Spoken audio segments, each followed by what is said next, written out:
Bonjour à toutes et à tous. Le CSE, c'est quoi? Voilà le sujet que je vais vous présenter à travers cette vidéo. Nous allons voir la nouvelle instance, puis les attributions du CSE et enfin les commissions. Dans un premier temps, nous allons donc aborder la nouvelle instance. L'ordonnance Macron du 22 septembre 2017 relative à la nouvelle organisation du dialogue social et économique dans l'entreprise et favorisant l'exercice et la valorisation des responsabilités syndicales prévoit la création du Comité social et économique, CSE. Cette nouvelle instance est le résultat de la fusion des trois instances de représentation actuelles. Le CSE doit être mis en place dans les entreprises de plus de 11 salariés si l'effectif équivalent temps plein, ETP, est atteint pendant 12 mois consécutifs. Les membres du CSE sont élus par les salariés de l'entreprise pour une durée maximale de 4 ans. Ses compétences, sa composition et son fonctionnement varient selon la taille de l'entreprise.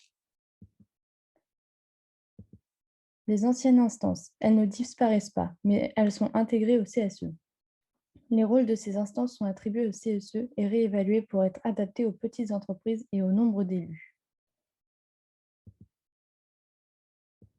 Le CSE devra être mis en place par un accord collectif et/ou d'entreprise signé par toutes les parties. Dans cet accord, il est nécessaire d'y retrouver tous les éléments décrivant la mise en place, c'est-à-dire la périodicité de réunion, le nombre d'élus, la durée du mandat, les rôles, les moyens alloués, etc. Dans un second temps, il existe deux formes d'attribution, les attributions récurrentes et les attributions ponctuelles. Concernant les attributions récurrentes, elles sont constituées de trois grandes consultations. Les orientations stratégiques, cette consultation porte en partie sur la GPEC, sur les orientations de la formation professionnelle et sur le plan de développement des compétences. Les membres du CSE émettent un avis sur les orientations stratégiques, proposent des alternatives à l'organe chargé de l'administration ou de la surveillance de l'entreprise, répondent après l'organe chargé de l'administration ou de la surveillance de l'entreprise. La consultation sur la GPEC ne sera pas obligatoire si l'entreprise est dotée d'un accord d'entreprise GPEC. La BDES, base de données économiques et sociales. C'est la base de la consultation sur les orientations stratégiques, pour que l'employeur partage les données économiques et sociales de l'entreprise avec les IRP. Les données renseignées doivent permettre d'avoir une vision claire et précise pour mener à bien les consultations et informations récurrentes liées au dialogue social de l'entreprise. La BDES doit être accessible à tout moment par les élus. Les données doivent être à jour et facilement interprétables sous peine de sanctions. Les objectifs sur les orientations stratégiques sont de mettre à jour les documents liés à la consultation sur les orientations stratégiques et de montrer que vous avez remis toute documentation nécessaire à la compréhension des membres du CSE et leur permettant de rendre un avis éclairé. La situation économique et financière.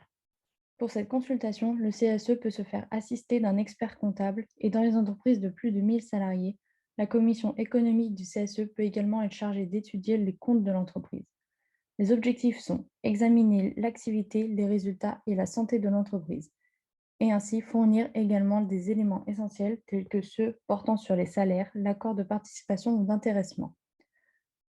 L'obligation légale, une fois par an, la société doit nous présenter en réunion les comptes de l'exercice qui vient de se terminer.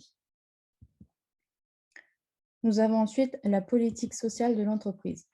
La consultation devra porter sur les éléments suivants: l'évolution des effectifs, les conditions de travail, les préventions des risques, le plan de formation, l'égalité professionnelle, les conditions d'accueil en stage, les congés et l'aménagement du temps de travail. Le CSE aura la possibilité de rendre un avis unique sur tous ces thèmes ou bien des avis séparés suite à une réunion consacrée à la consultation propre à chacun des thèmes. Ces trois consultations sont consultées chaque année dans les entreprises d'au moins 50 salariés. Parlons maintenant des attributions ponctuelles.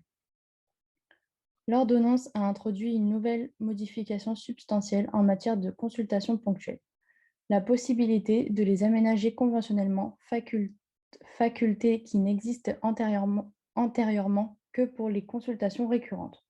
Ainsi, un accord d'entreprise ou, en l'absence de délégué syndical, conclu avec le CSE adopté à la majorité des membres titulaires peut définir le contenu des informations et consultations ponctuelles du CSE, les modalités de ces consultations, notamment le nombre de réunions, et les délais dans lesquels les avis du comité sont rendus. Les thèmes de consultation ponctuelle sont les mesures de nature à affecter le volume ou la structure des effectifs, la modification de son organisation économique ou juridique, les conditions de travail, notamment la durée du travail et la formation professionnelle, l'introduction de nouvelles technologies, tout aménagement important modifiant les conditions de santé et de sécurité ou les conditions de travail et les mesures prises en vue de faciliter la mise, la remise ou le maintien au travail de certains travailleurs, et notamment sur l'aménagement des postes de travail, les moyens de contrôle de l'activité des salariés, la restructuration et la compression des effectifs, dont le licenciement économique collectif, les opérations de concentration, l'offre au public d'acquisition, l'ouverture de procédures de sauvegarde, de redressement ou de liquidation judiciaire. Ces cas de consultation ponctuelle du CSE étaient aussi des cas de consultation ponctuelle du comité d'entreprise.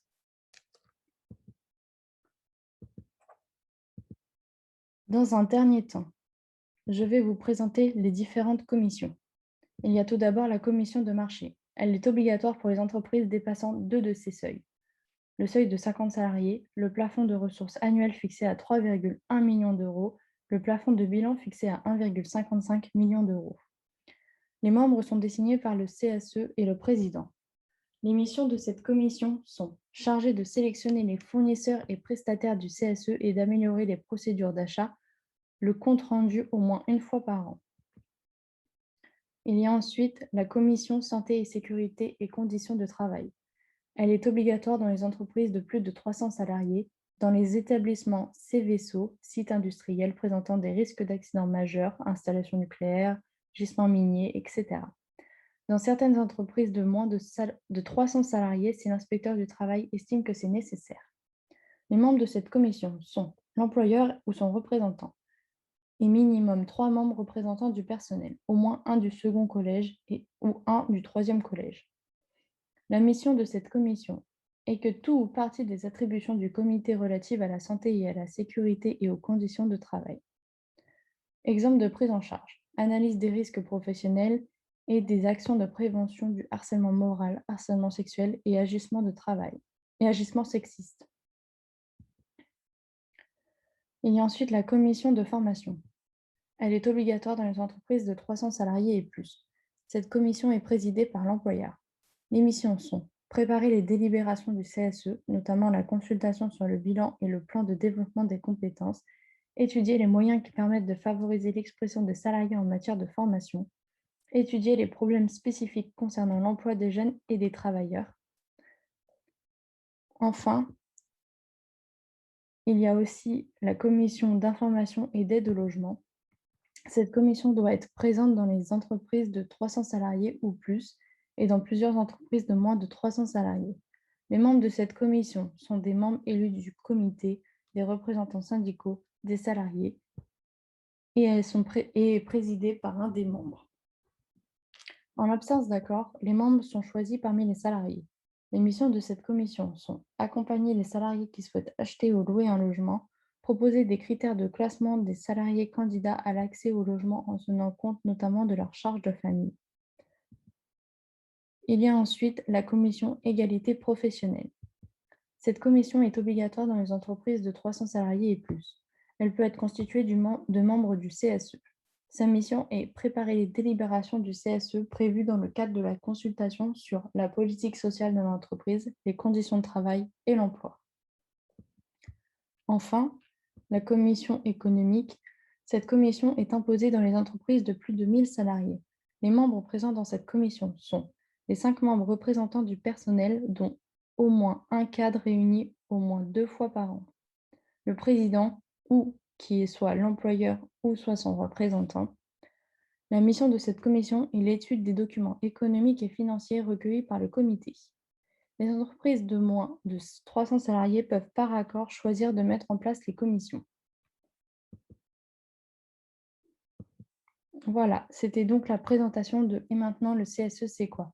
Merci de votre écoute et je vous laisse écouter le sujet suivant qui est les élections du CSE.